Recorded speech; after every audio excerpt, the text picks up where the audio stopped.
Welcome to this journey through ancient Egypt, where we'll explore the fascinating world of pharaohs and pyramids, those enduring symbols of one of humanity's greatest civilizations. As we begin our exploration, let's transport ourselves to the banks of the life-giving Nile River over 5,000 years ago, when the first pharaohs began to unite Upper and Lower Egypt. The story of Egyptian pharaohs and their monumental tombs is one of the most captivating chapters in human history. The word pharaoh comes from the Egyptian term for meaning great house, originally referring to the royal palace rather than the ruler himself. Over time, it evolved to become the title for the supreme ruler of ancient Egypt, the god-king who wielded absolute power. These pharaohs ruled not just as political leaders, but as divine intermediaries between the Egyptian people and their gods. The pharaoh was considered a living deity, a direct descendant of the sun god Ra, and later associated with the god Horus. Upon death, the pharaoh would become one with Osiris, the god of the afterlife. This divine status was central to the Egyptian concept of Ma'at, or cosmic order and balance. The pharaoh's primary duty was to maintain Ma'at, ensuring harmony between the people, the gods, and the natural world. Should this balance be disrupted, it was believed chaos would ensue. The history of pharaonic Egypt spans over 3,000 years, traditionally divided into periods known as kingdoms and intermediate periods. Egyptologists recognize the early dynastic period, the Old Kingdom, the Middle Kingdom, and the New Kingdom, interspersed with intermediate periods of political fragmentation. Let us begin with the unification of Egypt, traditionally attributed to King Narmer, also known as Menes, around 3100 BC. The famous Narmer palette, discovered in Hierakonpolis, depicts this king wearing the crowns of both Upper and Lower Egypt, symbolizing the unification of the two lands. The early dynastic period that followed, encompassing the first and second dynasties, saw the establishment of Memphis as the capital and the development of hieroglyphic writing. During this formative time, many of the conventions of pharaonic rule were established, including royal iconography and burial practices. It was during the Old Kingdom, from approximately 2686 to 2181 BC, that the first true pyramids were constructed. This era, often called the Age of the Pyramids, represented the height of pharaonic power and achievement in the early Egyptian state. The third dynasty pharaoh Djoser, with his brilliant architect Imhotep, revolutionized royal burials with the step pyramid at Saqqara. This innovative structure, rising in 6 distinct tiers to a height of 204 feet, was the world's first major stone building. Imhotep's genius lay in transitioning from traditional mud brick construction to durable limestone blocks, effectively translating earlier wooden architectural elements into stone. The step pyramid complex included numerous buildings, courtyards, and chapels, spanning nearly 40 acres. This monumental achievement set the stage for the Fourth Dynasty, when pyramid building reached its zenith. Pharaoh Sneferu, father of Khufu, experimented with true pyramid forms, constructing the bent pyramid and red pyramid at Dachur. The bent pyramid gets its name from its unusual appearance, with its angle changing about halfway up, from 54 degrees to a shallower 43 degrees. This adjustment was likely made when structural problems became apparent during construction, a learning process that ultimately led to more stable designs. Sneferu's red pyramid, named for the rusty hue of its limestone blocks, represents the first successful true pyramid. Its consistent 43-degree angle created a structurally sound monument that still stands impressively intact today. But it was Sneferu's son, Pharaoh Khufu, who would commission the most legendary pyramid of all, the Great Pyramid of Giza. Completed around 2560 BCE, this extraordinary structure originally stood 481 feet tall, making it the tallest human-made structure in the world for over 3,800 years. The Great Pyramid's precision is astonishing even by modern standards. Its base is leveled to within just over half an inch, and its sides are aligned to the cardinal directions with remarkable accuracy. The average error in the length of the four sides is just 0.08%, truly remarkable for ancient builders without modern surveying equipment. Approximately 2.3 million stone blocks, weighing between 2.5 and 15 tons each, were used in its construction. The logistics of quarrying, transporting, and precisely placing these massive stones represents one of the greatest organizational feats in human history. Khufu's son Khafra and his grandson Menkore would add their own pyramids to the Giza Plateau, creating the iconic skyline we recognize today. Khafra's pyramid appears taller than his father's, despite being slightly smaller, because it sits on higher ground and maintains a steeper angle. It is also Khafra who is believed to be commemorated by the Great Sphinx, the enormous limestone statue with a lion's body and human head that guards the pyramid complex.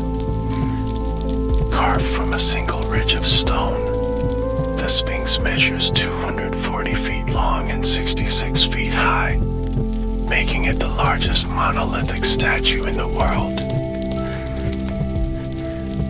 Many wonder how these immense monuments were constructed, given the technological limitations of the time. While popular imagination often conjures images of thousands of slaves toiling under the desert sun, archaeological evidence tells a different story. The pyramid builders were actually skilled workers and craftsmen who were well fed and cared for. Worker villages discovered near the pyramids show evidence of organized labor, with bakeries capable of producing thousands of loaves daily, and remains indicating a diet rich in meat and fish. Many of these workers were likely farmers who worked on pyramid construction during the annual Nile flooding, when their agricultural fields were underwater. This seasonal labor force, supplemented by full-time skilled craftsmen, could explain how these massive projects were accomplished. As for the actual construction methods, several theories exist. The most widely accepted involves the use of ramps, which would have been built up alongside the pyramid, allowing workers to drag stone blocks into place. These ramps would have been extended and raised as a pyramid grew taller. Other theories suggest spiral ramps wrapping around the pyramid, or internal ramps within the structure itself. Recent discoveries, including evidence of an internal ramp system in the Great Pyramid, continue to refine our understanding of these ancient construction techniques. The stones were likely moved using wooden sledges, with teams of workers pulling the massive blocks. To reduce friction, the path would have been lubricated with water, making the desert sand firm and slick. Experiments have shown that using this method, even enormous stones can be moved with surprising efficiency. The precision with which the blocks were cut and fitted together, often with joints so tight that a knife blade cannot be inserted between them, speaks to the extraordinary skill of ancient Egyptian stonemasons. Many of the casing stones, which once created a smooth outer surface on the pyramids, were cut with accuracy measuring to fractions of an inch. These massive structures were not built in isolation, but were part of larger mortuary complexes.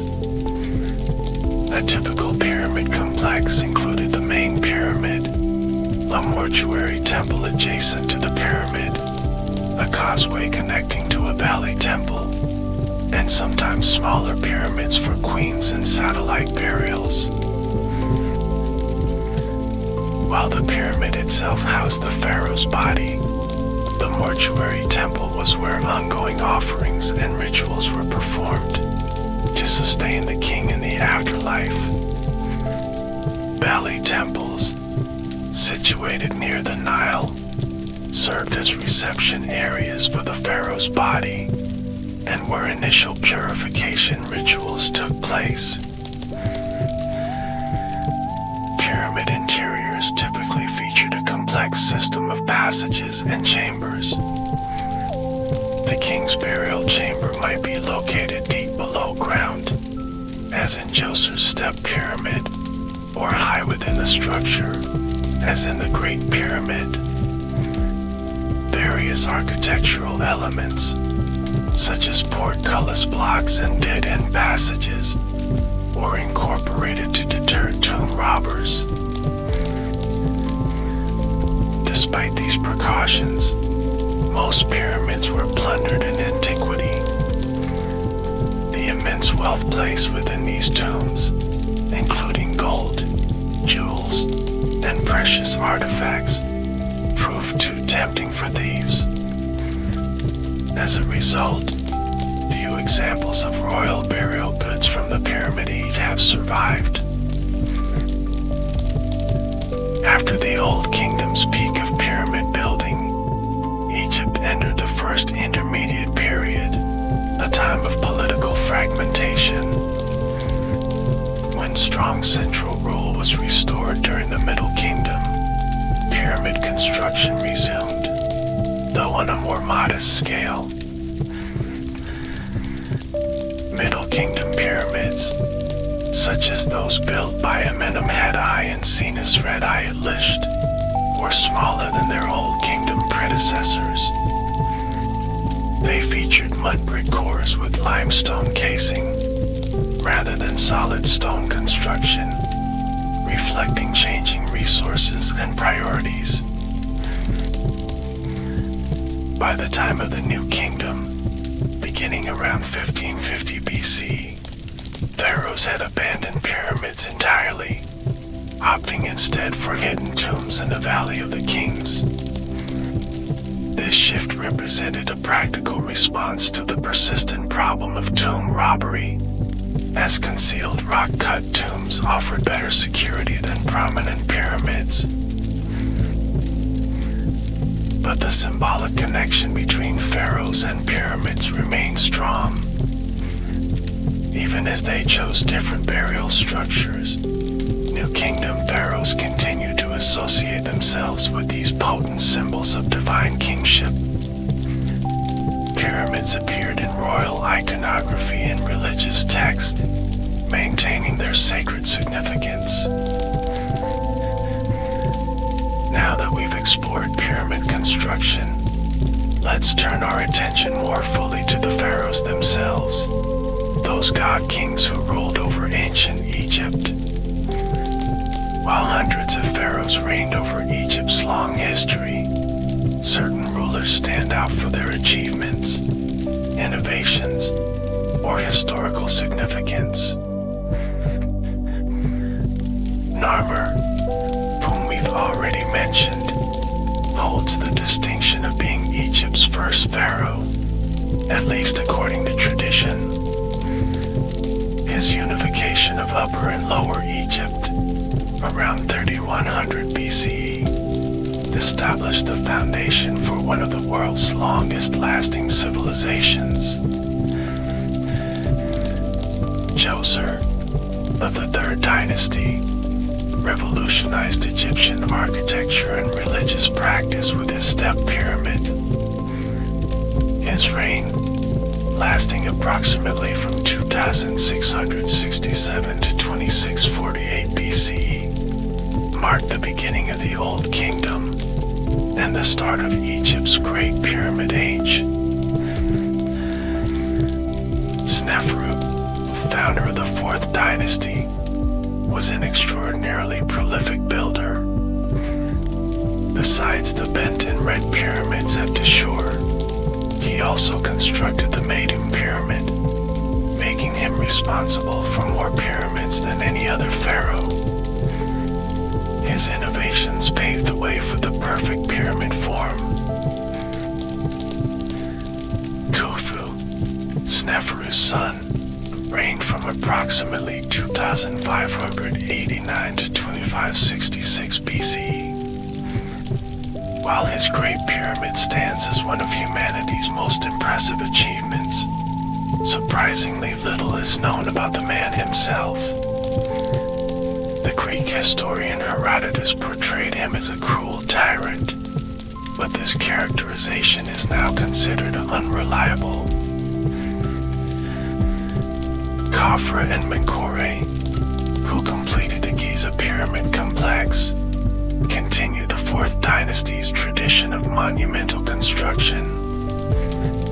Together with Khufu's pyramid, their tombs created what is perhaps the most recognizable ancient skyline in the world.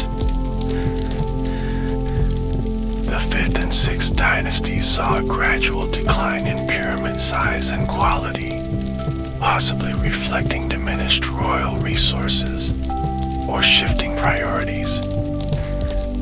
Nevertheless, important innovations occurred during this period, including the appearance of the pyramid text, the oldest known religious writings in the world. These sacred hieroglyphic inscriptions, carved on the walls of royal pyramid chambers, provided magical spells and instructions to guide the deceased king through the dangerous netherworld to eternal life among the stars. First appearing in the Pyramid of Unas, the last Fifth Dynasty king, they represent humanity's earliest substantial religious literature.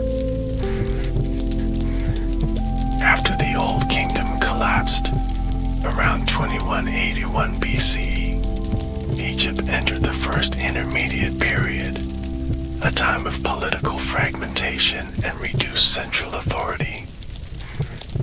When Mentuhotep II reunified the country, around 2055 BCE, he established the Middle Kingdom, a Renaissance period for Egyptian culture and power. The Middle Kingdom pharaohs, particularly the 12th dynasty rulers, were effective administrators who expanded Egypt's borders, developed trade networks, and undertook major building projects. Pharaohs such as Senusret III became renowned for their military prowess, pushing Egypt's southern frontier deep into Nubia. A second period of disunity, the Second Intermediate Period, saw northern Egypt fall under the control of foreign rulers known as the Hyksos.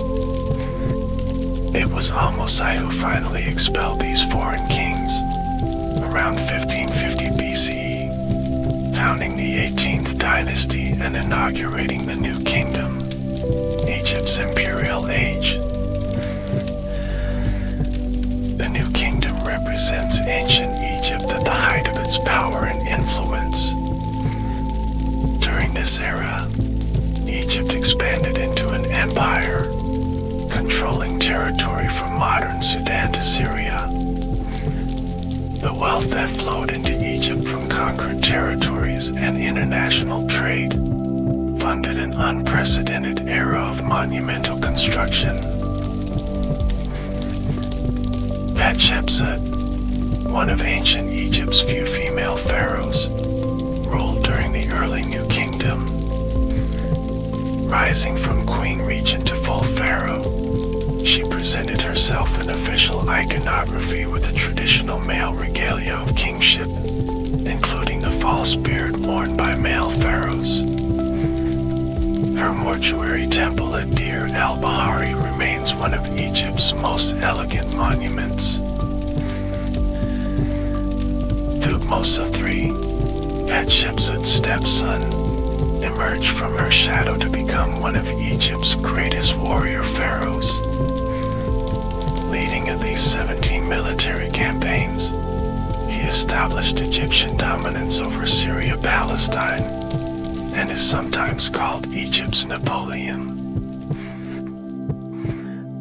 Amenhotep III, known as the Magnificent, presided over Egypt at the peak of its wealth and international influence.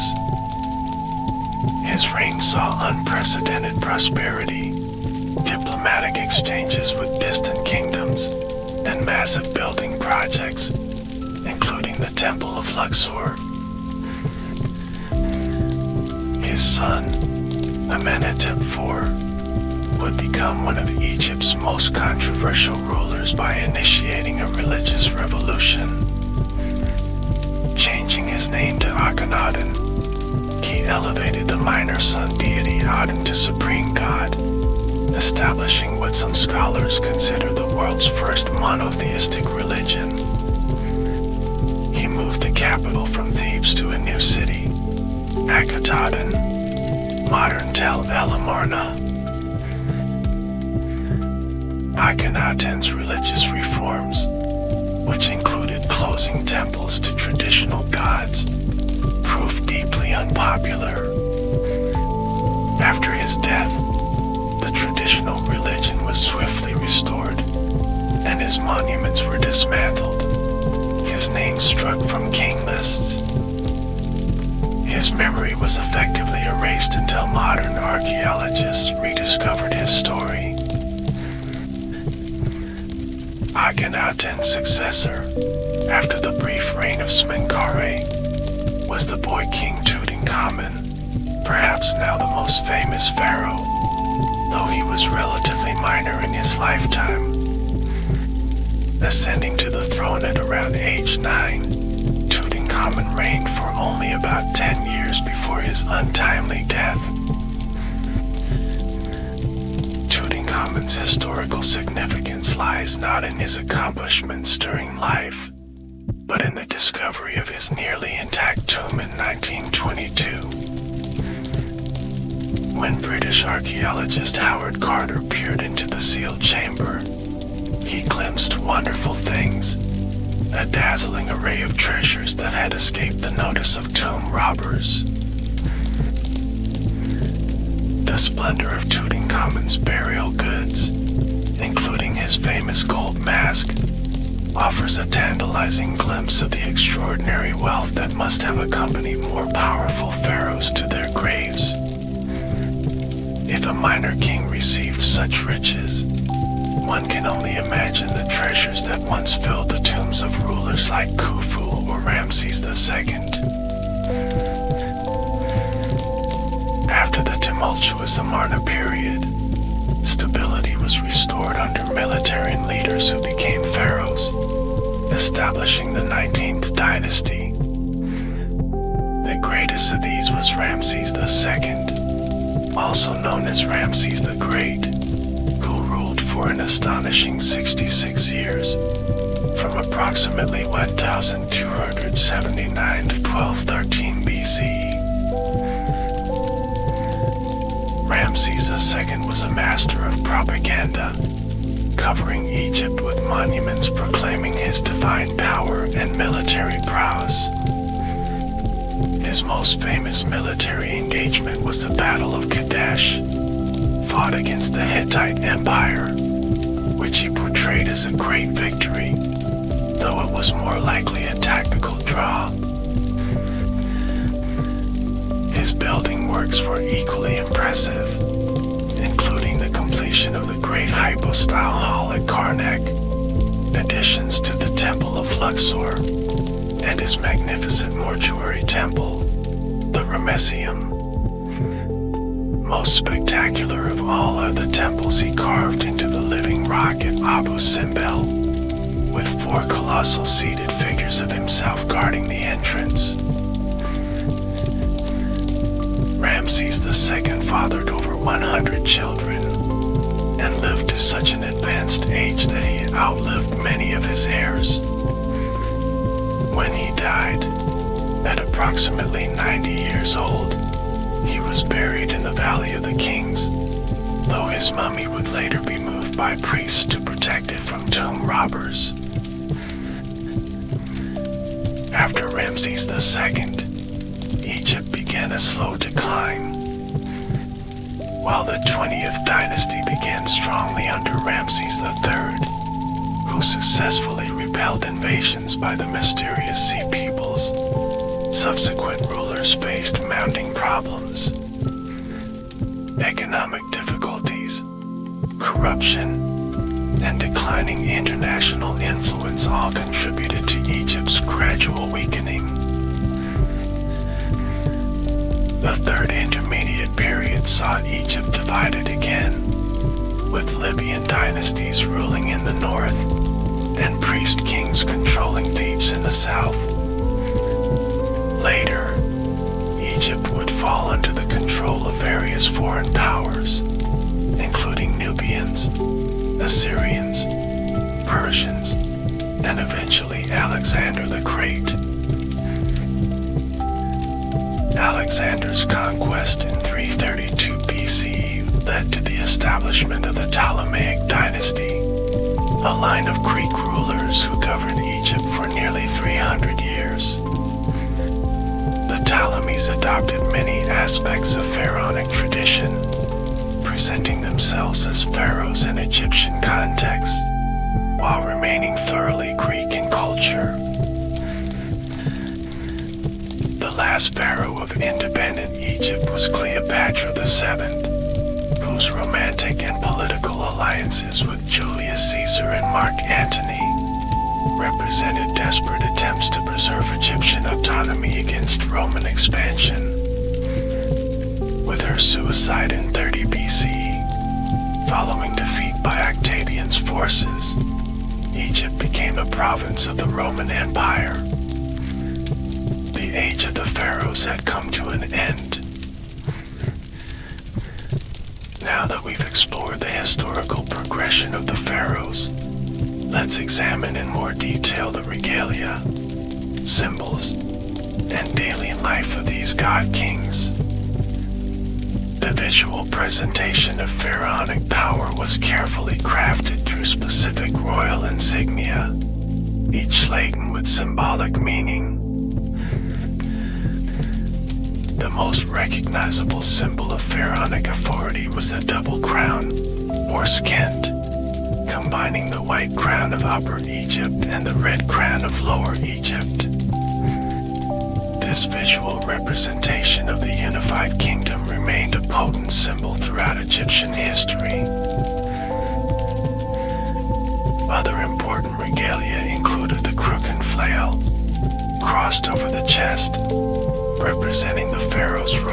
shepherd of his people and his power to punish wrongdoers. The uraeus, or rearing cobra, adorned the royal brow, symbolizing the goddess Wadjet's protection and the pharaoh's ability to strike down enemies. In official artwork, pharaohs were depicted according to strict artistic conventions. The standardized portrayal included a muscular body, broad shoulders, narrow waist, and an expressionless face gazing into eternity. These idealized images represented not the individual ruler's actual appearance, but the perfect embodiment of divine kingship. Royal names reflected the pharaoh's divine status and cosmic role. Each king had 5 official names, collectively known as the titulary, including the Horus name, the Nebdi name, the Golden Horus name, the throne name, and the birth name. The throne and birth names were written inside oval cartouches, setting them apart as royal designations. The daily life of a pharaoh was governed by elaborate protocol and ritual. Upon waking, the king would be bathed, anointed with oils, and dressed by attendants. Every aspect of royal appearance was carefully managed, from the application of makeup, including the distinctive Egyptian eye paint, to the fitting of elaborate wigs and ceremonial beards. Morning rituals often included prayers and offerings to the gods, performed either in the palace chapel or by priests acting on the pharaoh's behalf in temples throughout the kingdom. As the living embodiment of divine order, the pharaoh's primary religious duty was maintaining Ma'at through proper observance of sacred rituals. Government business occupied much of the royal day. The pharaoh would meet with high officials, including the vizier or chief minister, to discuss affairs of state. These might include agricultural projections, tax collection, public works projects, or military matters. As supreme judge, the pharaoh might hear appeals of important legal cases. While most day-to-day justice was administered by local officials, the pharaoh represented the ultimate judicial authority, with the power of life and death over his subjects. The pharaoh's public appearances were carefully stage-managed events. Processions through the capital or journeys to important religious sites allowed ordinary Egyptians to glimpse their divine ruler. These occasions were marked by elaborate ceremony, with the pharaoh carried on a portable throne, shaded by feather fans, and accompanied by musicians and guards. Despite their divine status, pharaohs were very much human in their personal lives. They married, often to multiple wives, with the great royal wife holding special status. Many pharaohs, particularly during the New Kingdom, maintained large harems, which served both personal and diplomatic functions.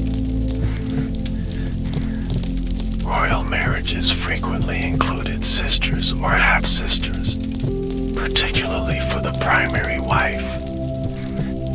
This practice, shocking by modern standards, reflected Egyptian mythological precedent, specifically the divine couple Osiris and Isis, who were brother and sister.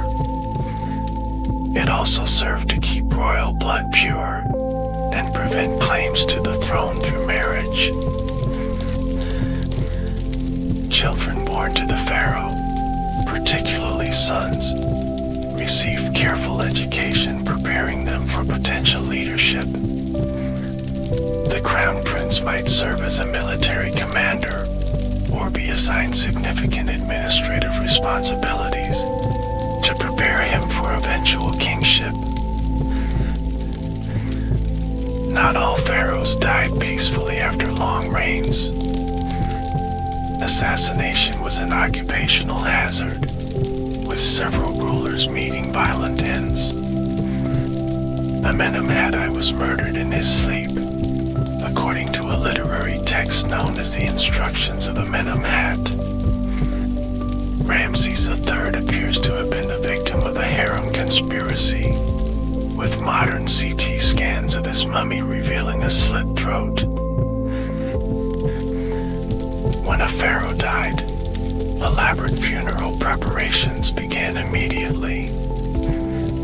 The body underwent the complex mummification process, taking approximately 70 days.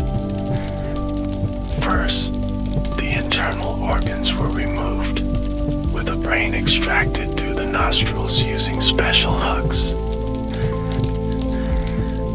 The organs, except for the heart, were preserved separately in canopic jars, each under the protection of one of the four sons of Horus.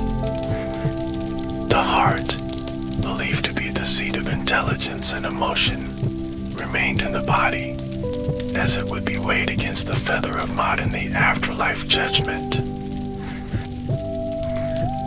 After removal of the organs, the body was covered with natron, a naturally occurring salt, to dry it completely.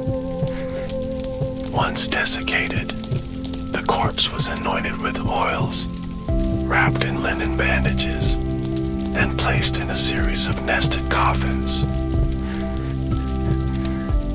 The funeral procession to the tomb was an elaborate affair, with the mummy transported across the Nile to the West Bank, symbolic realm of the dead. Professional mourners wailed and threw dust on their heads, while priests performed the critical opening of the mouth ceremony, magically reanimating the deceased's senses for the afterlife. In the tomb, the pharaoh's body was surrounded by everything needed for eternal life: food, furniture, clothing, jewelry, weapons, and religious texts ensured comfort and protection in the next world. Statues called Shapti figures were included to perform any labor required in the afterlife. With the pharaoh safely entombed, attention turned to the mortuary cult that would sustain him eternally. Priests assigned to the royal mortuary temple performed daily rituals, offering food, drink, and prayers to the deceased king's spirit. These practices were funded by a state specifically dedicated to supporting the royal cult. Now, let us return to pyramids and explore their religious and cosmological significance. Far more than mere tombs, pyramids embody profound theological concepts, connecting the deceased king to the celestial realm. The pyramid shape itself was highly symbolic. Its triangular sides were thought to represent the rays of the sun, creating a stairway on which the pharaoh's soul could ascend to join Ra, the sun god, in his daily journey across the sky. The pyramid peak, originally covered in gold or electrum, would have gleamed brilliantly in the sunlight, reinforcing this solar connection. Pyramids were also associated with the primeval mound, the first land to emerge from the waters of chaos, according to Egyptian creation myths. By being buried within a pyramid, the pharaoh symbolically connected himself with the moment of creation and the potential for rebirth. The pyramid its four sides, precisely aligned with the cardinal directions, reflected the Egyptian view of the cosmos. This perfect orientation anchored the structure in the universal order, making it a microcosm of creation and a fixed point connecting earth and sky. Some scholars suggest that pyramids served as celestial markers, deliberately aligned with significant stars or constellations. The air shafts in the Great Pyramid, for example, point toward important stars in the northern and southern skies, possibly creating pathways for the pharaoh spirit to travel to the celestial realm. The placement of pyramids on the west bank of the Nile, where the sun set each day, reinforced their association with death and rebirth. Just as the sun died each evening in the west, only to be reborn in the east, so too would the entombed pharaoh experience resurrection. Beyond their religious significance, pyramids serve as powerful political statements. These massive monuments, visible for miles across the flat Egyptian landscape, proclaim the absolute power of the pharaoh and the strength of the centralized state. The ability to organize thousands of workers, mobilize vast resources, and complete such enormous projects demonstrated the pharaoh's divine authority. Pyramid building thus reinforced royal legitimacy, impressing subjects and foreign visitors alike with tangible proof of Egyptian superiority. Pyramids also unified the nation through shared effort. Workers came from throughout Egypt to participate in construction, creating a sense of common purpose and identity. The massive logistics operation, involving quarrying, transportation, food production, and housing, touched virtually every aspect of Egyptian society. The practical knowledge developed through pyramid construction, including advances in mathematics, surveying, architecture, and organizational management, benefited Egyptian civilization broadly.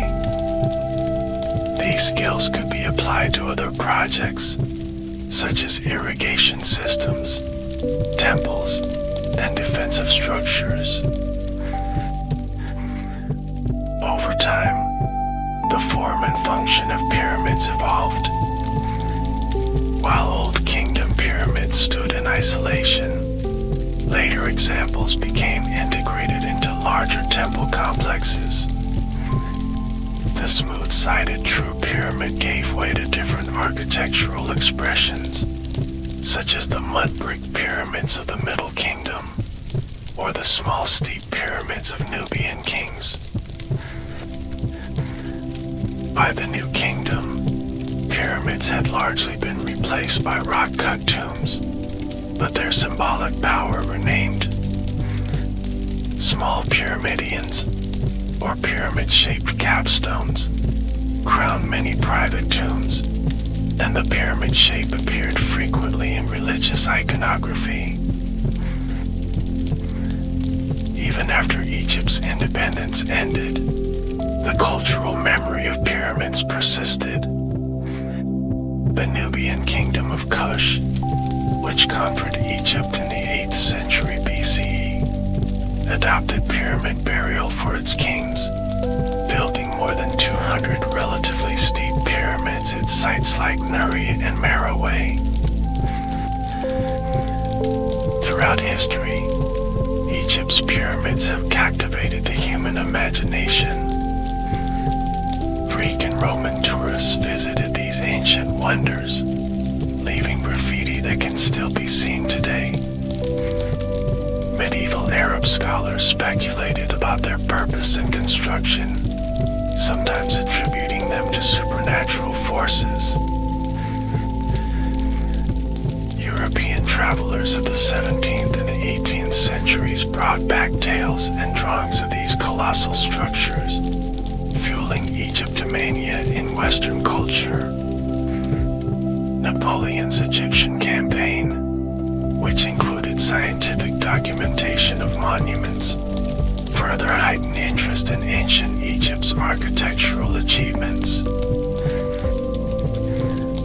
By the 19th century, pyramids had become powerful symbols in Western art, architecture, and literature, often associated with concepts of eternity, mystery, and esoteric knowledge. The image of the pyramid appeared on everything from cemetery monuments to dollar bills, divorced from its original Egyptian context, but retaining its sense of permanence and power. The scientific study of pyramids began in earnest during the 19th century, with pioneers like John Shea Purring, Richard Lepsius, and Flinders Petrie applying rigorous methodology to understand these structures. Their careful measurements and observations lay the groundwork for modern Egyptology. Throughout the 20th century, archaeological techniques became increasingly sophisticated, revealing new details about pyramid construction and purpose. Excavations around pyramid complexes uncovered workers' villages, satellite structures, and evidence of the social organization that made these projects possible. In recent decades, non-invasive technologies have revolutionized pyramid research. Ground-penetrating radar, infrared thermography, and cosmic ray muon detection allow archaeologists to see inside pyramids without disturbing their structure. These methods have revealed previously unknown chambers and passages, reigniting scientific and public interest. One of the most exciting recent discoveries came in 2017, when the Scan Pyramids project identified a large void above the Grand Gallery in the Great Pyramid, using muon detection technology. This previously unknown space, at least 100 feet long, has sparked new questions about the pyramid's internal structure and purpose. Despite these scientific advances, pyramids continue to attract pseudoscientific theories and speculation. Claims about alien construction, lost civilizations, or mystical powers persist in popular culture, despite overwhelming archaeological evidence for their human origin and purpose. The true story of Egypt's pyramids, revealed through painstaking archaeological work, is actually more impressive than any fantastical theory. These monuments represent the combination of human ingenuity, organizational capacity, and spiritual aspiration, achieved with Stone Age tools and Bronze Age technology. Let us now examine some of the most significant pyramid sites beyond Giza, to appreciate the diversity and evolution of these structures throughout ancient Egyptian history. While the Giza pyramids are the most famous, dozens of others dot the landscape along the Nile Valley. Saqqara, the vast necropolis serving the ancient capital of Memphis, contains not only Djoser's Step Pyramid, but numerous other royal and elite tombs spanning 3,000 years of Egyptian history. The Step Pyramid complex, with its magnificent limestone enclosure wall, remains one of the most impressive architectural achievements of the ancient world.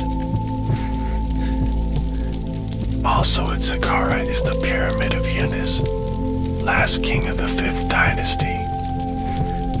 Though relatively small, this pyramid is historically significant for containing the earliest known pyramid text, hieroglyphic spells carved on the walls of the burial chamber to assist the king's journey to the afterlife.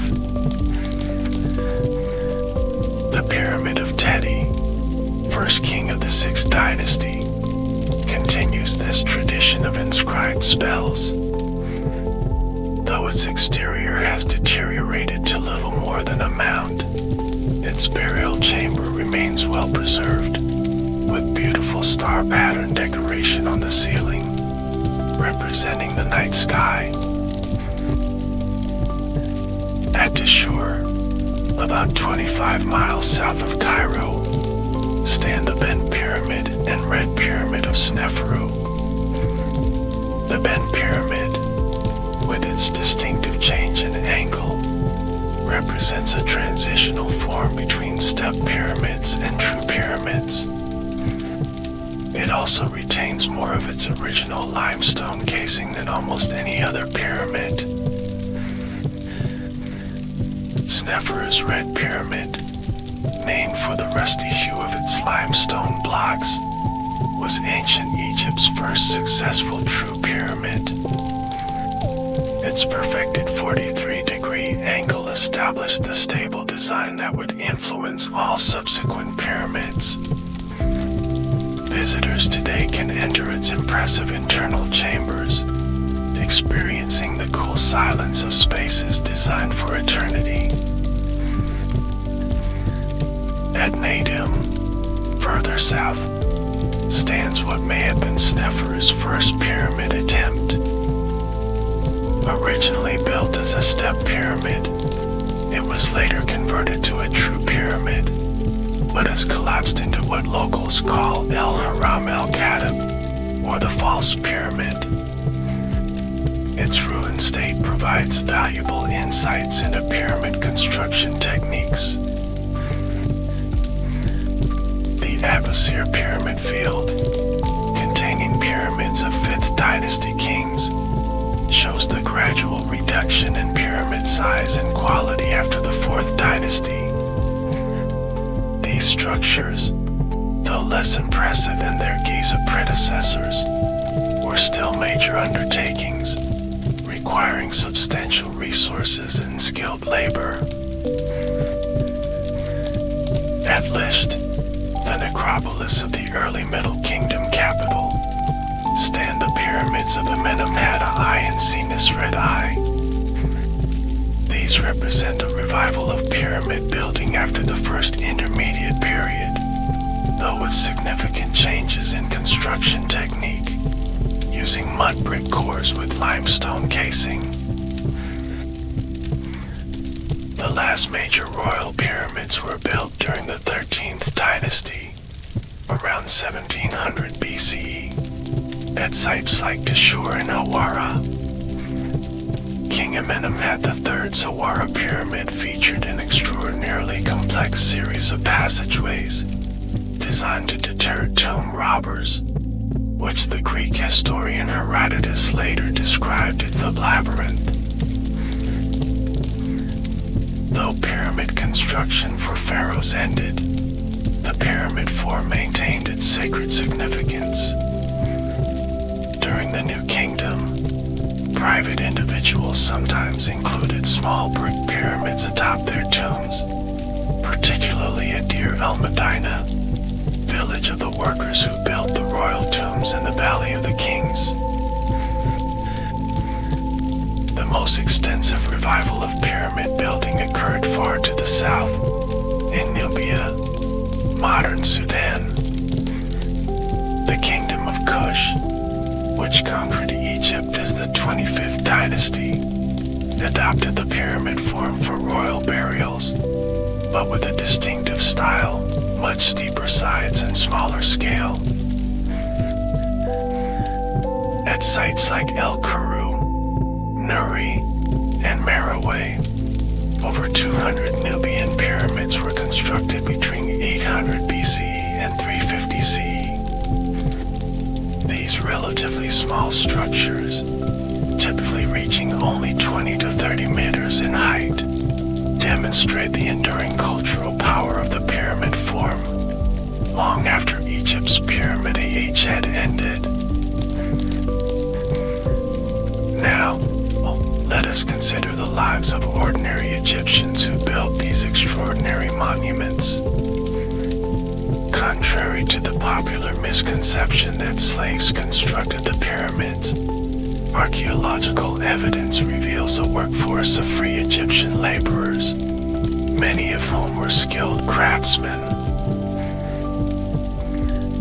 Excavations at pyramid workers' villages, particularly at Giza, have revolutionized our understanding of the social organization behind pyramid construction. These settlements house thousands of workers, with specialized areas for food production, tool making, and administration. The workforce appears to have included both permanent staff, including skilled stonecutters, architects, and managers, and a rotating labor force of farmers who worked during the annual Nile flood, when agricultural fields were submerged. This seasonal availability of labor, coinciding with easier water transportation of stone blocks, made the inundation period ideal for construction. Evidence from workers' cemeteries indicates that pyramid builders received good medical care. Skeletal remains show healed fractures and injuries, suggesting that injured workers were treated rather than simply replaced. Some individuals lived for years after serious injuries, indicating they continue to be supported by the community. The diet of pyramid workers was remarkably rich and protein-heavy. Animal bone remains from workers' villages show consumption of beef, lamb, goat, and fish, along with bread, beer, and various fruits and vegetables. This high-quality diet was necessary to sustain the intense physical labor of pyramid construction. Inscriptions and graffiti left by workers reveal that they organized into teams, often with competitive names like the Drunkards of Menkore or Friends of Khufu. These crews took pride in their work, sometimes marking completed blocks with their team name, suggesting a sense of investment in these royal projects. The social structure of pyramid building campaigns included various specialized roles: stonecutters at quarries, transportation crews, masons, surveyors, ramp builders, food providers, and administrative scribes all contributed their specific skills. This division of labor increased efficiency and quality. Leadership for these massive projects came from the highest levels of government. Imhotep, architect of Djoser's Step Pyramid, held multiple titles including Treasurer of the King of Lower Egypt and High Priest of Heliopolis. His extraordinary achievement in designing the world's first monumental stone building earned him deification in later Egyptian history. Other pyramid project managers, like Hemianu, overseer of works for the Great Pyramid, were typically close relatives of the pharaoh. These royal connections ensured access to necessary resources and the authority to mobilize labor and materials on an unprecedented scale. The administrative complexity of pyramid projects should not be underestimated. Organizing thousands of workers, ensuring adequate supplies of food, water, and tools, and coordinating specialized teams required sophisticated management systems. Scribes kept careful records of materials, rations, and work assignments. Pyramid construction represented a massive investment of national resources. Some scholars estimate that building the Great Pyramid required approximately 20,000 workers over 20 years, consuming a significant portion of Egypt's surplus production. This level of investment was only possible in a highly centralized state, with efficient agricultural systems and strong royal authority. The religious motivation behind this investment cannot be overstated. For ancient Egyptians, ensuring the pharaoh's successful journey to the afterlife was a matter of cosmic importance. The king's continued existence among the gods guaranteed divine favor for Egypt and the continuation of Ma'at, or universal order. Participating in pyramid construction, therefore, was not just labor, but a religious act, contributing to the spiritual welfare of the entire nation. Workers may have viewed their participation as a form of service to the gods, ensuring blessings for themselves and their families. Let us now turn our attention to the technological and mathematical knowledge that made pyramid construction possible.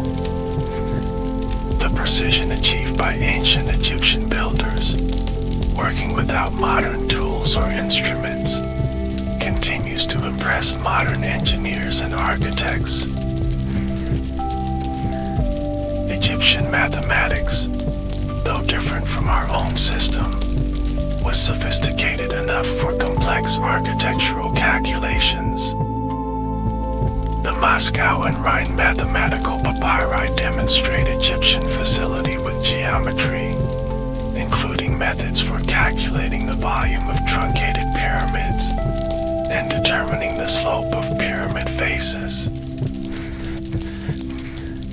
Surveying techniques allowed for remarkable accuracy in establishing level foundations and aligning structures to the cardinal directions. Egyptian surveyors used simple but effective tools, including plumb bobs, set squares, and measuring ropes with knots at regular intervals.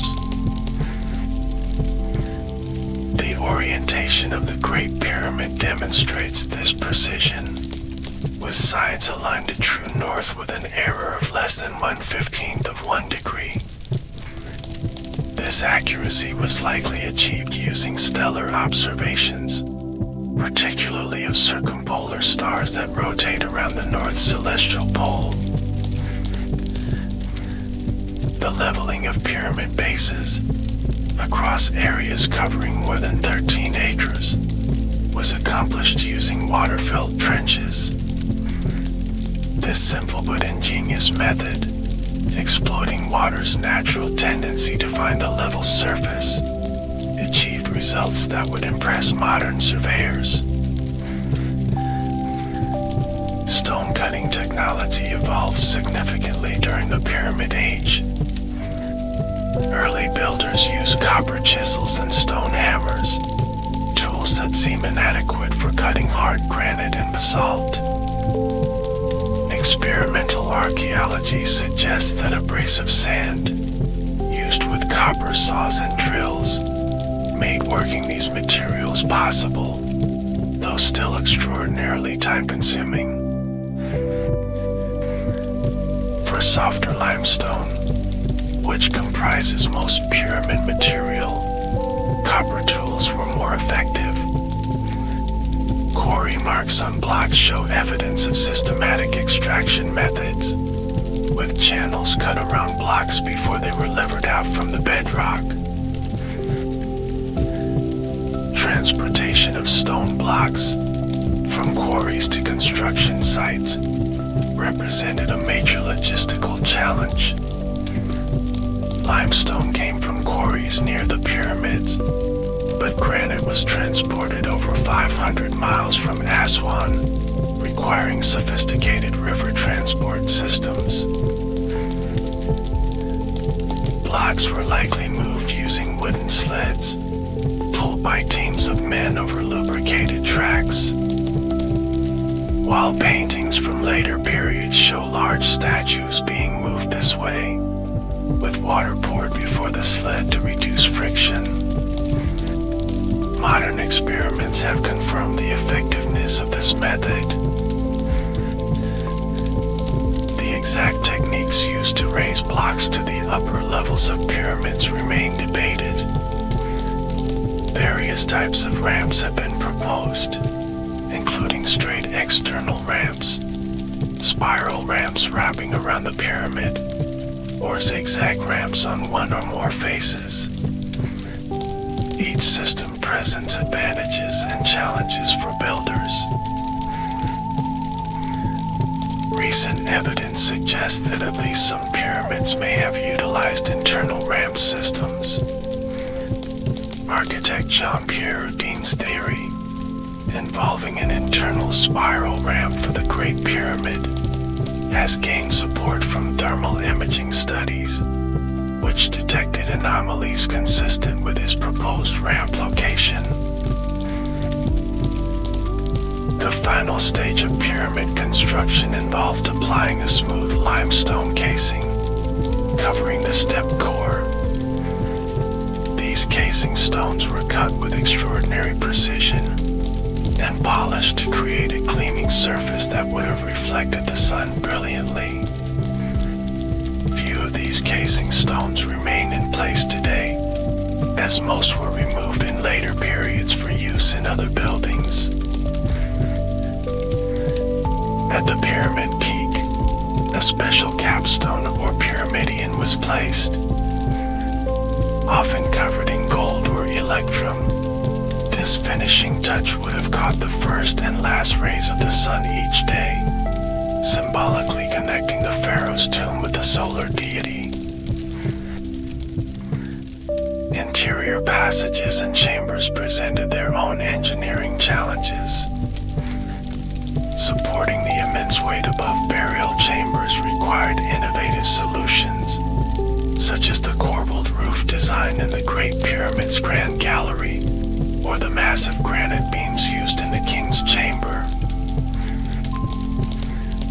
The King's Chamber in the Great Pyramid demonstrates particularly impressive engineering. To prevent its ceiling from collapsing under the weight above, builders created 5 stress-relieving chambers, with massive granite beams redistributing the load away from the burial space. This solution has proven effective for over 4,500 years.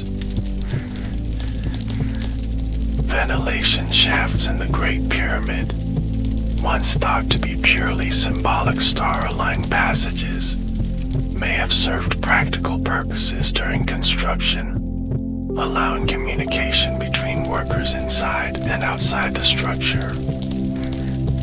They might also have facilitated the movement of smaller materials or provided ventilation for workers. The precision fitting of stone blocks, particularly in interior chambers and passages, remains one of the most impressive aspects of pyramid construction. Some joints are so perfect that a knife blade cannot be inserted between blocks, an achievement all the more remarkable given the massive size of these stones. Let's now explore the religious texts and artifacts associated with pyramids, which provide insight into ancient Egyptian beliefs about death and afterlife. These sources reveal the complex spiritual landscape that gave meaning to these monumental structures. The pyramid text, first appearing in the Pyramid of Unis, represent the oldest known religious writings in the world. Carved in vertical columns on the walls of burial chambers and passages, These hieroglyphic inscriptions contain over 700 distinct utterances or spells. These texts serve multiple purposes, including protecting the deceased king from harm, helping him navigate the dangers of the afterlife, and facilitating his transformation into an Acht, or effective spirit. Many spells identify the pharaoh with various deities, particularly Osiris and Ra, reinforcing his divine status. The content of the pyramid text reflects ancient Egyptian star religion, with many spells referring to the king joining the imperishable stars, the circumpolar stars that never set below the horizon. Other utterances describe the king ascending to heaven on solar boats, or as a bird, particularly a falcon, associated with the god Horus. One famous spell declares, "A stairway to heaven is laid for him so that he may ascend to heaven thereby." This concept of heavenly ascent, physically embodied by the pyramid form itself, was central to royal afterlife beliefs during the Old Kingdom. Later pyramid chambers contained coffin text, an evolved form of funerary literature that would eventually develop into the Book of the Dead. These texts democratize afterlife beliefs, extending to non-royal individuals the spiritual privileges once reserved for pharaohs. The artifacts placed within pyramid burial chambers reflected beliefs about the pharaoh's needs in the afterlife. These typically included food offerings, furniture, weapons, jewelry, and ritual objects. Regrettably, most pyramid burial chambers were looted in antiquity, leaving archaeologists with limited evidence of their original contents. Canopic jars, containing the pharaoh's preserved internal organs, were standard elements of royal burials. These 4 vessels, often made of alabaster, were each protected by one of the 4 sons of Horus, Imsidi, Hapi, Duamuth, and Kebe-Senoef. Funerary statues, particularly Ka statues representing the pharaoh's spiritual double, provided physical anchors for the deceased spirit. These statues, placed in sealed chambers called serdabs, had small openings allowing them to view offerings presented in adjacent chambers. Shakti figures, small servant statues, were included to perform labor on the pharaoh's behalf in the afterlife. When the deceased was called upon to work in the fields of Osiris, these magical substitutes would respond, "Here I am, ready to take his place." Model boats were another common burial item, reflecting the importance of water transport in Egyptian life and afterlife. Solar boats, in particular, allowed the pharaoh to join Ra on his daily journey across the sky and through the dangerous underworld at night. The most spectacular example of a solar boat is the full-sized vessel discovered in 1954, buried in a sealed pit beside the Great Pyramid.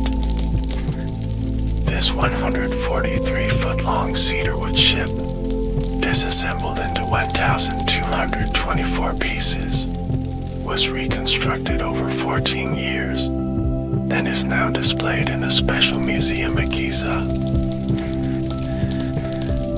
While most pyramid treasures have been lost to ancient looters, some remarkable discoveries have occurred at pyramid sites. In 1938, excavators found a small intact tomb belonging to Queen Hetepheres, mother of Khufu, containing furniture, vessels, and jewelry.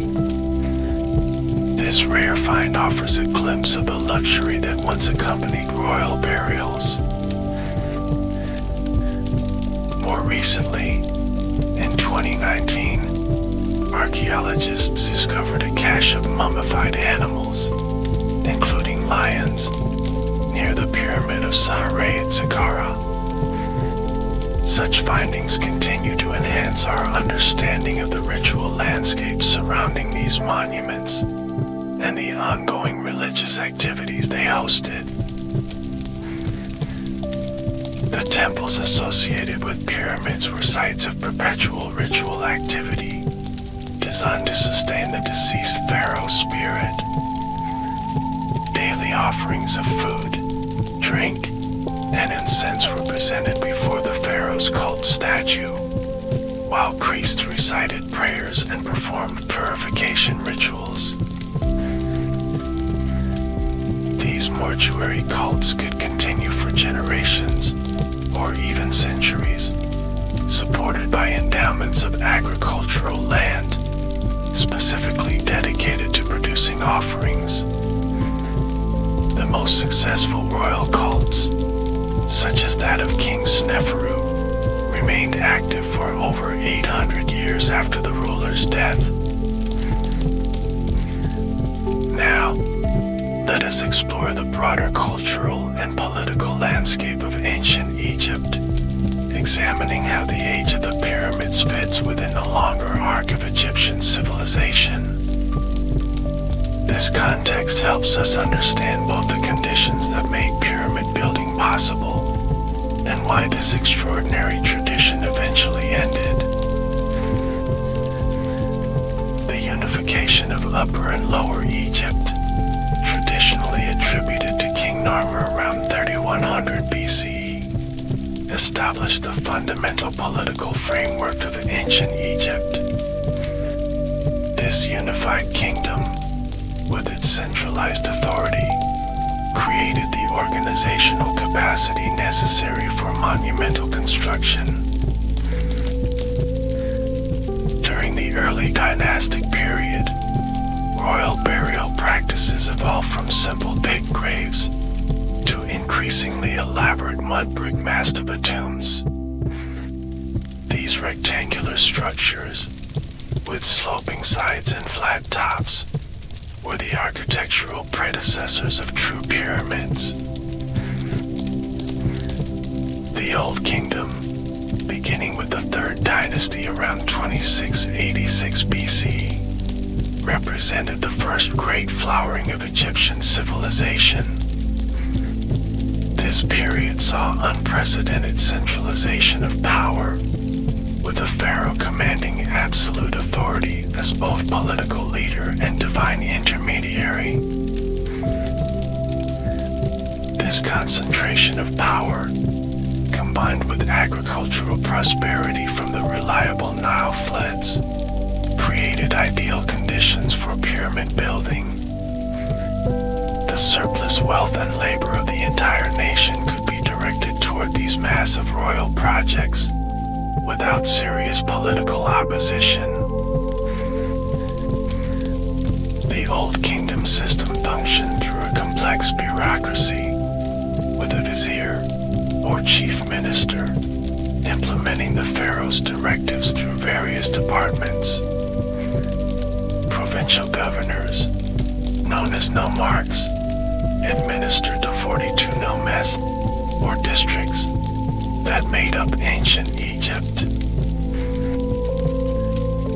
This administrative structure initially reinforced central authority, as officials owed their positions directly to royal appointment. Over time, however, these offices became increasingly hereditary, creating powerful local dynasties with interests sometimes at odds with the crown. The height of pyramid building coincided with Egypt's most absolute monarchy during the Fourth Dynasty. As provincial power grew in the Fifth and Sixth Dynasties, pyramid size and quality gradually diminished, perhaps reflecting the diversion of resources to regional elites.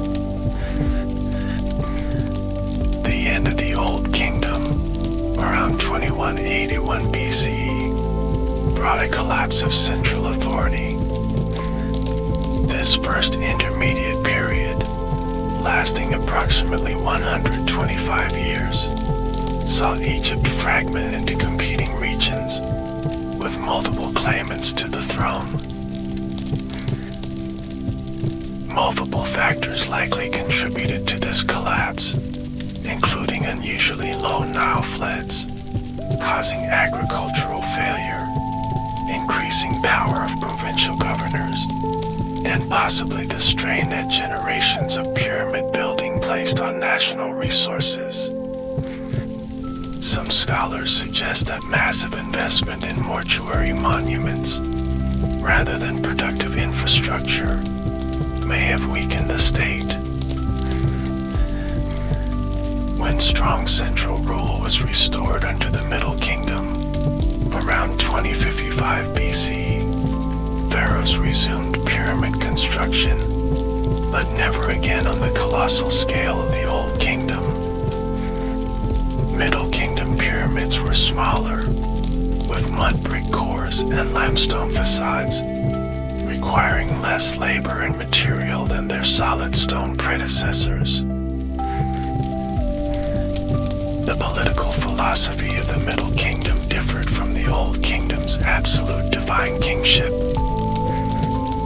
Literature from this period, such as the instruction of King Amenemhat I, depicts a more pragmatic and less godlike pharaoh, concerned with practical governance and social justice.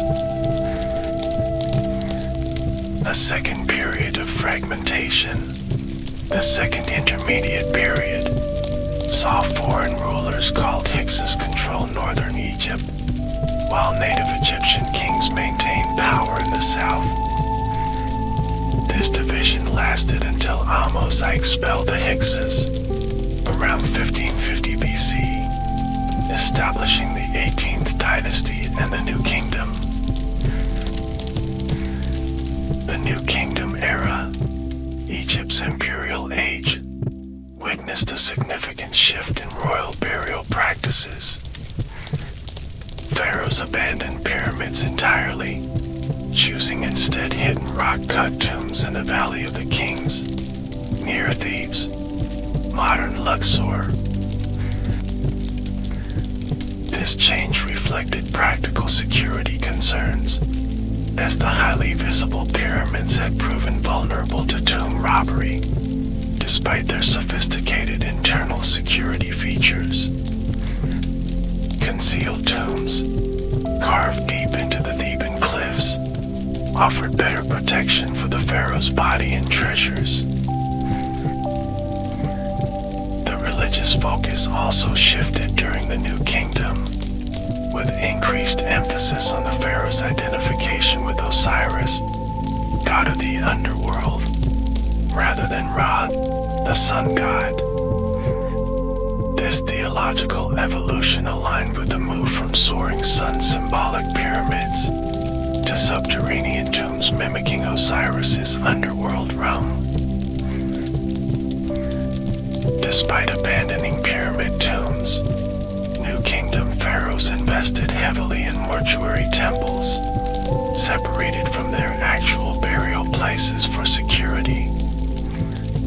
Magnificent examples, such as Queen Hatshepsut's temple at Deir el-Bahari or Ramses II's Ramesseum, continue the tradition of monumental royal mortuary architecture.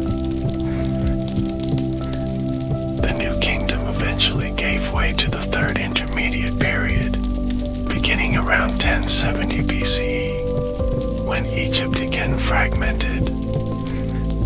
During subsequent centuries, Egypt would experience periods of unity and division, along with rule by various foreign powers, including Libyans, Nubians, Assyrians, Persians, and eventually Alexander the Great. Alexander's conquest in 332 BCE established the Ptolemaic dynasty, a line of Greek pharaohs who ruled until Cleopatra VII's defeat by Rome in 30 BCE. These Greco-Egyptian rulers maintained many pharaonic traditions, but did not return to pyramid building, preferring Greek-influenced architectural forms. Throughout these later periods, Egypt's ancient pyramids remain powerful symbols, inspiring awe in visitors from Greece, Rome, and beyond. Greek historian Herodotus, visiting in the 5th century BCE, recorded some of the earliest foreign accounts of these monuments, mixing accurate observations with fanciful legends. Let us now consider the global context of pyramid building, as this architectural form appears in multiple ancient civilizations. While Egypt's pyramids are the most famous, similar structures were built independently in Mesopotamia, China, the Americas, and elsewhere. Mesopotamian ziggurats, step temple towers built from the 3rd millennium BC, share the pyramid's basic shape, but serve different functions. Unlike Egyptian pyramids, ziggurats were not tombs, but temples, with shrines at their summits where priests conducted rituals. The Great Ziggurat of yore, built around 2100 BCE for the moon god Nana, rises in 3 tiers to a height of about 100 feet. While modest compared to Egypt's Great Pyramid, it represents an impressive feat of ancient Sumerian engineering, with a core of mud brick and an outer shell of baked brick. In ancient China, earth mounds covered imperial tombs, creating artificial hills rather than geometrically precise pyramids. The most famous example, Emperor Qin Shi Huang's massive mausoleum, contains the famous terracotta army, though its exterior appears as a natural hill rather than a defined pyramid. More pyramid-like structures appear in Southeast Asia, particularly in the form of Buddhist stupas and Hindu temples. Borobudur in Java, built around 800 CE, rises in 9 terraced levels, forming a massive step pyramid covered with Buddhist reliefs and statues.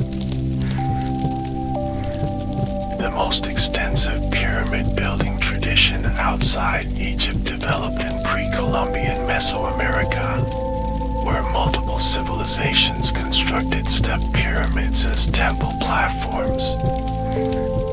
The Olmec, Maya, Zapotec, Toltec, and Aztec peoples all built impressive pyramid structures, spanning nearly 3,000 years of history.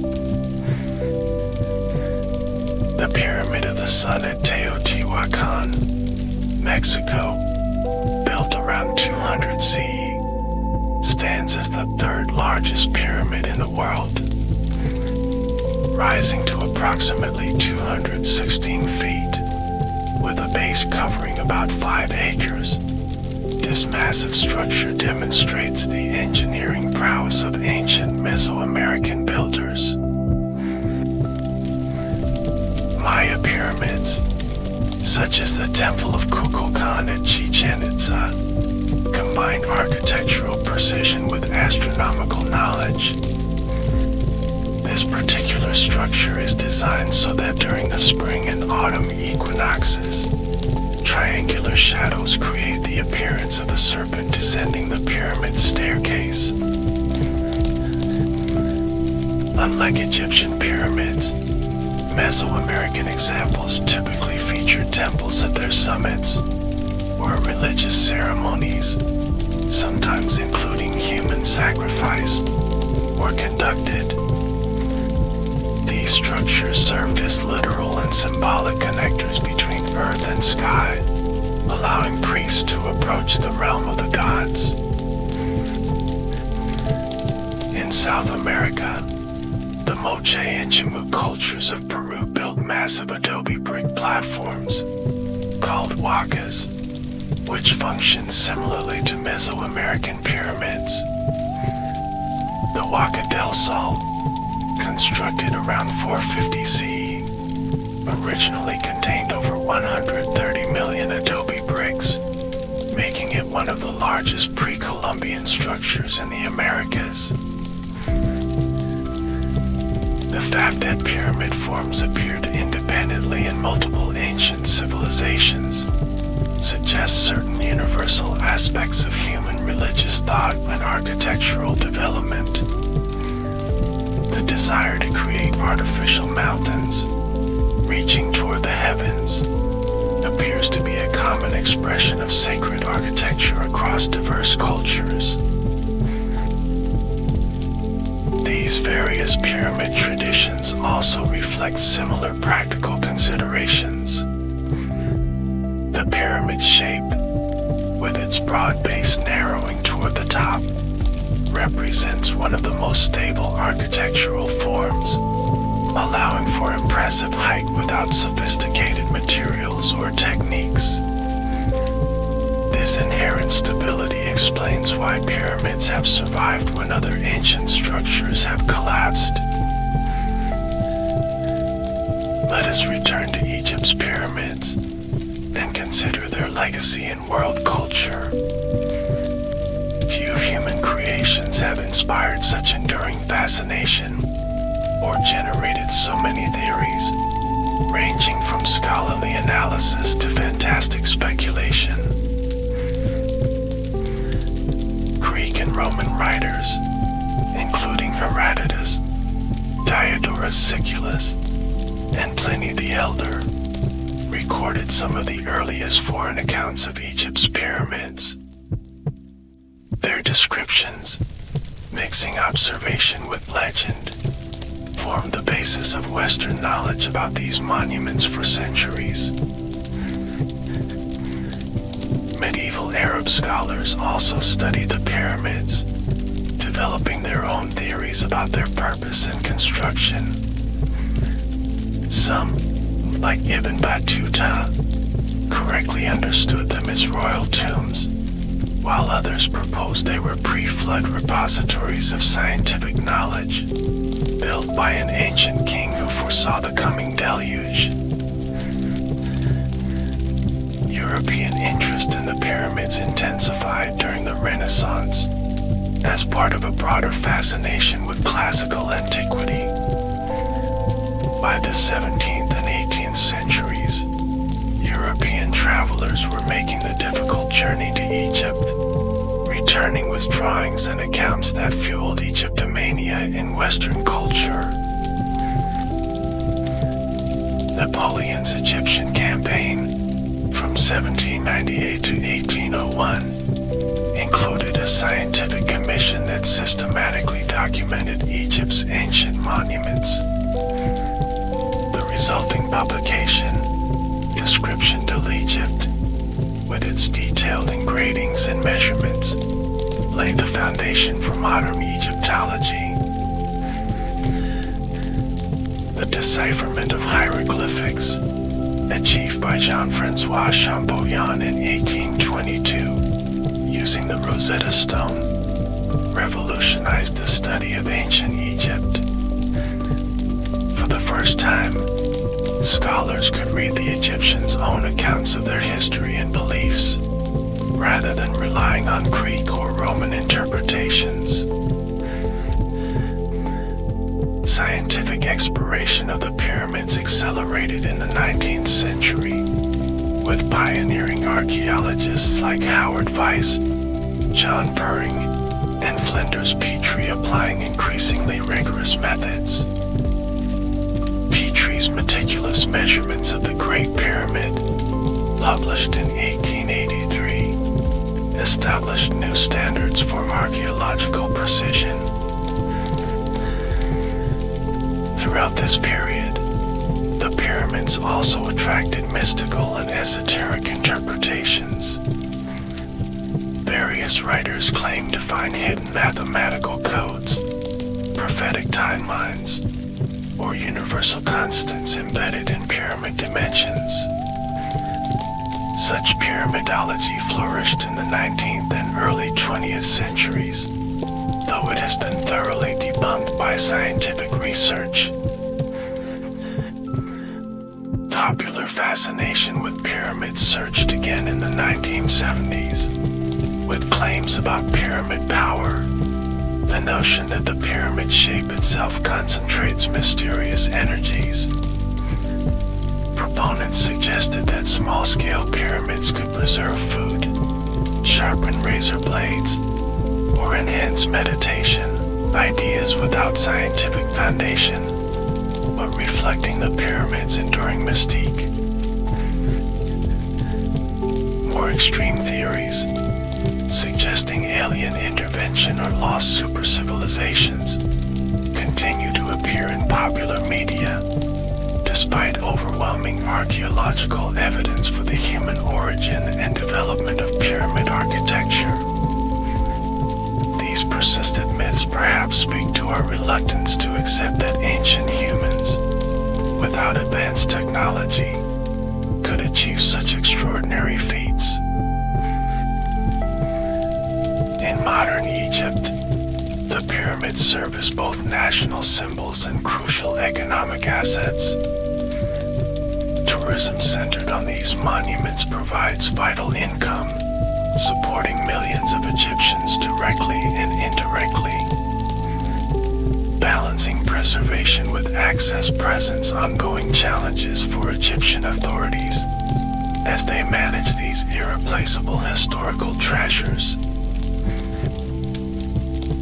The Great Pyramid's status as the oldest of the 7 wonders of the ancient world, and the only one still standing, underscores its exceptional historical importance. In 1979, UNESCO recognized the Giza Pyramid Complex as a World Heritage Site, acknowledging its universal value to human culture. Recent decades have seen significant advances in our understanding of the pyramids, thanks to new archaeological techniques.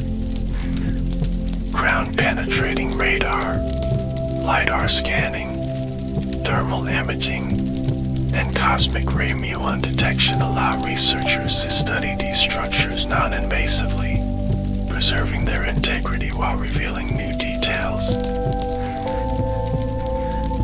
In 2017, the Scan Pyramids project announced the discovery of a large previously unknown void in the Great Pyramid, detected using muon tomography. This finding demonstrates that even after centuries of study, these ancient monuments still hold secrets waiting to be uncovered. Excavations around the pyramids continue to yield important discoveries. Recent work at pyramid workers' villages, production facilities, and harbor installations has transformed our understanding of the social organization behind pyramid construction, revealing a sophisticated project management system rather than brute force slave labor. Environmental threats to the pyramids, including air pollution, groundwater rise, and urban encroachment, present preservation challenges. Climate change, with its potential for more extreme weather events, poses additional risks to these ancient structures, requiring ongoing conservation efforts.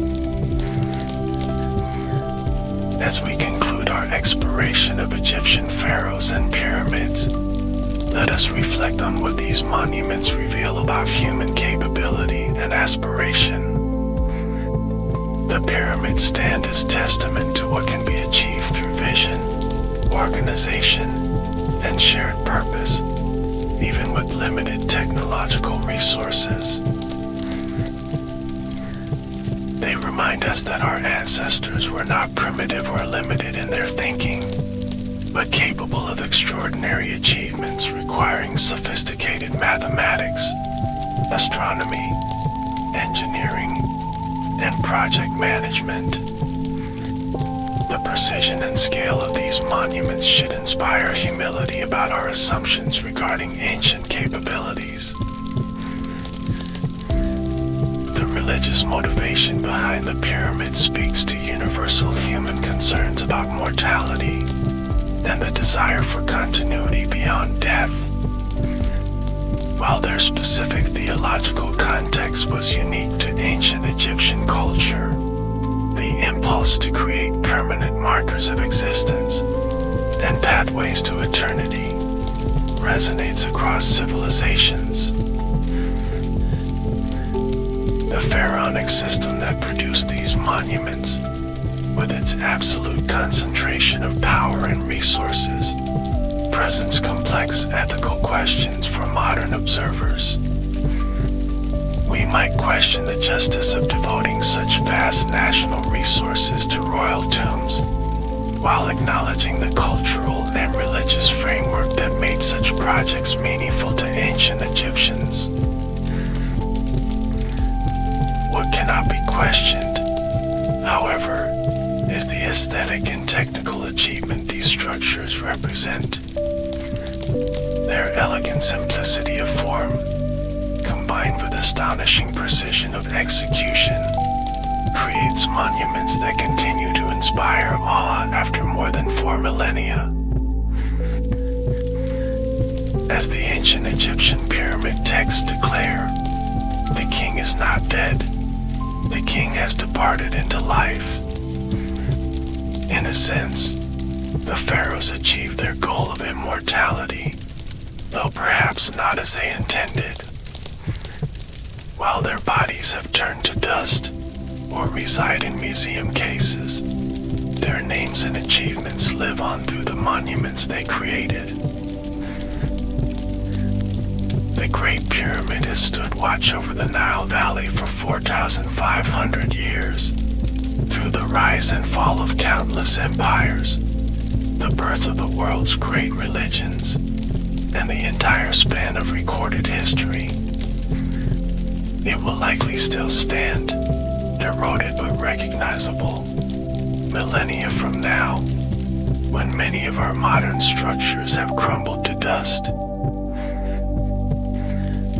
In their ambition, precision, and durability, the pyramids offer a powerful reminder of both human mortality and our capacity to create works of lasting significance.